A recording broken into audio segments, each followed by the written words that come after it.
Hello. I know I keep telling you guys that, this is the last Thanksgiving book, this is the last Thanksgiving book, but I bought a new one this year. So here we go tonight. The book is Thanksgiving in the Woods by Phyllis Alsdorf.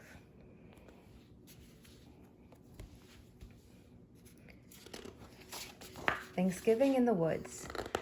And this is based off of a true story of a family who actually gets together with a whole bunch of people in the woods every year for Thanksgiving. When fall winds blow cold and jack-o'-lanterns lose their smiles, when branches lie bare and corn stalks rustle in the wind, that's when it's time for Thanksgiving in the woods. Days and days go by and I keep adding to my Thanksgiving pile a tool belt and my favorite rocks, a rope, seashells, a flashlight, and brownie.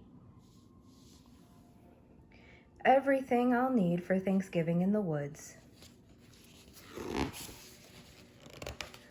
One chilly morning, Mama wakes me up early. Today's the day, she says. I stuff all of my treasures into a backpack. Mama gathers boots and winter coats. Daddy grabs his guitar and my recorder. Come on, he says, let's go to Thanksgiving in the woods. We drive and finally turn onto a curvy gravel road. That's when I see Grandpa standing next to his orange truck. He starts the engine and I climb into the cab. Time to get ready for Thanksgiving in the woods. We drive over rutted fields, then down a slope to a clearing under trees that reach to the clouds. I see the cousins building a fort right next to a little stream, a perfect place for our own Thanksgiving in the woods. Daddy and Grandpa unload long wooden planks for tables and bales of straw for us to sit on. Uncle Charlie makes a bonfire while neighbors hoist a tarp over branches. Everyone's rushing to get ready for Thanksgiving in the woods. Early the next morning, I'm one of the first ones to wake up. I can hardly wait for breakfast to be done.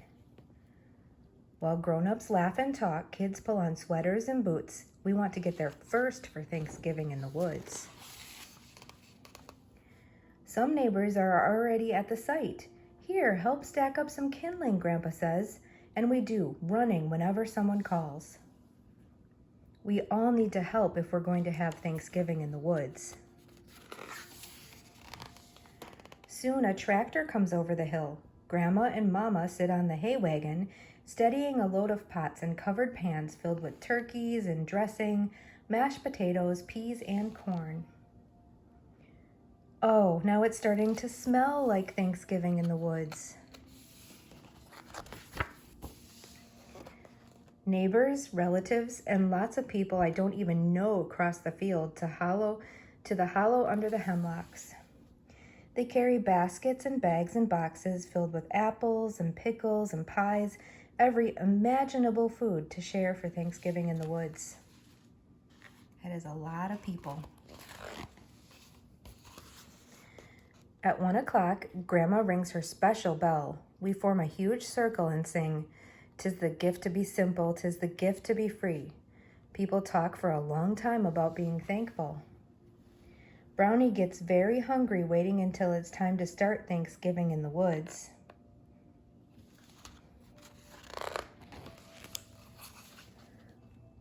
Lines of people snake around the tables, filling plates with mounds of food. The cousins and I dart in and out, grabbing buns, turkey, and other treats we take to our fort. There, we'll have our own Thanksgiving in the woods.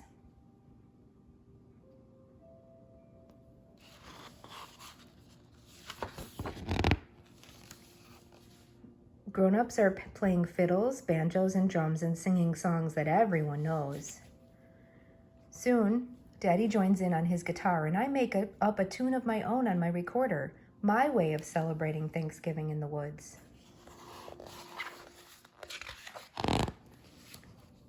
We stand around the bonfire, warming up on both sides. Grandma passes out marshmallows, and I take 2 to roast Toasty and Brown, one of my favorite parts about Thanksgiving in the woods. What a special day. When everyone's had enough turkey and potatoes and pumpkin pie, people start packing up their gear. In groups of 2 or 3, they walk back to the farmyard, bringing an end to Thanksgiving in the woods.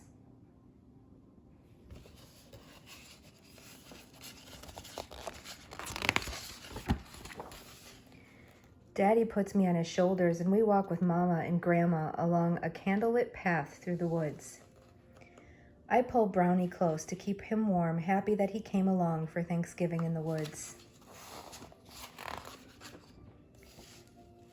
Back at the bonfire, I can hear a banjo and someone singing, "'Tis the gift to be simple, 'tis the gift to be free, 'tis the gift to come down where we ought to be."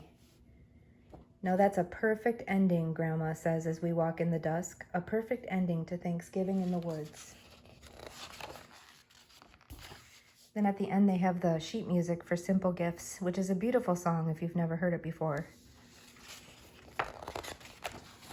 That's the end, and I've been wanting to buy this book for a while, and I'm so glad I finally did. It's based on a true story, and it's called Thanksgiving in the Woods. Good night.